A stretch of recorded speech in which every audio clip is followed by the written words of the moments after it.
อันนี้น้ำตกเทพาบอกน้ำตกทิพน้ำตกอะไรไม่ใช่เหรอน้ำตกเทพาน้ำตกเทพาหรือเปล่าเสียงแล้วทุกคนน้ำตกอะไรน้ำตกเทพาชื่อน้ำตกอะไรครับน้ำตกเทพนาค่ะเทพนาสนุกมากค่ะน้ำตกสวยงามมากน้ำตกอะไรนะน้ำตกเทพนาค่ะน้ำตกเทพนาอย่าอ่านป้ายไม่ทันนะอ่านผิดก็ไว้ด้วยนะคะอ่านป้ายไม่ทันค่ะอย่ามาน้ำตกมากค่ะเห็นพระเทพนาระวังข้างหลังสวยมากค่ะอะไรค่ะน้ำตกเทพนาสวยนะคะสวยมากเย็นใจมากเย็นสบายเย็นกายเย็นใจค่ะ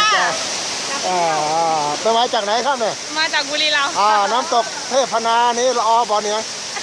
สวยมากละอสวยค่ะ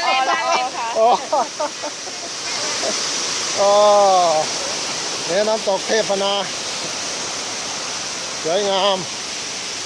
มีหลายชั้นร่มรื่นสวยงามมีป่าไม้มีภูเขามีต้นไม้เสือชมเสือนั่งเลยค่ะโน่นเขามีชั้นบนนี่เนาะพอแล้วค่ะเอาแค่นี้แหละนี่บรรยากาศตรงนี้ด้วยมาเจอมา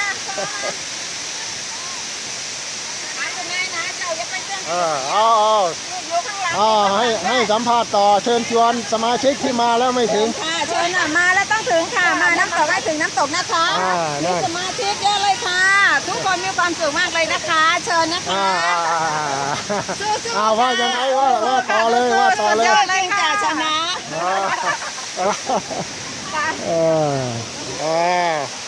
อันนี้ก็เป็นทางเดิน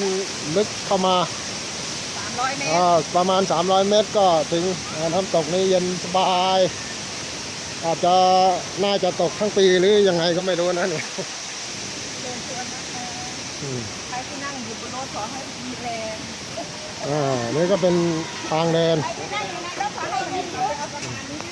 นี่ก็สมาชิกเข้ามาเที่ยวน้ำตกเยอะแยะเลย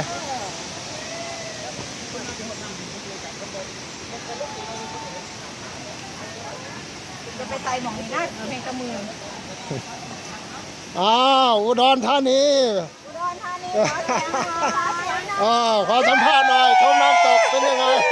สนุกครับสนุกมากมาเป็นทีมใหญ่เลยอุดรธานีเราสวัสดีค่ะสบายดีค่ะจากอุดรธานีศรีสะเกษนะครับนี่ศรีสะเกษสวัสดีครับอุดรธานีเป็นทีมสวยจังเลยสะพานไปน้ำตกอันนี้สะพานไม้เชิญชวนสมาชิกที่มาไม่ถึงไม่มีให้เพิ่มบุญขึ้นไปกลับไปนี่ไปทำบุญเยอะๆกลับไปนี่ต้องไปทำบุญเยอะๆค่ะ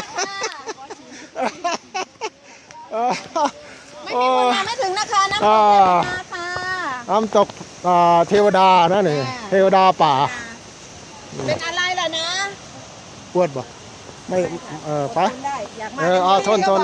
นั่งแช่น้ำมือติ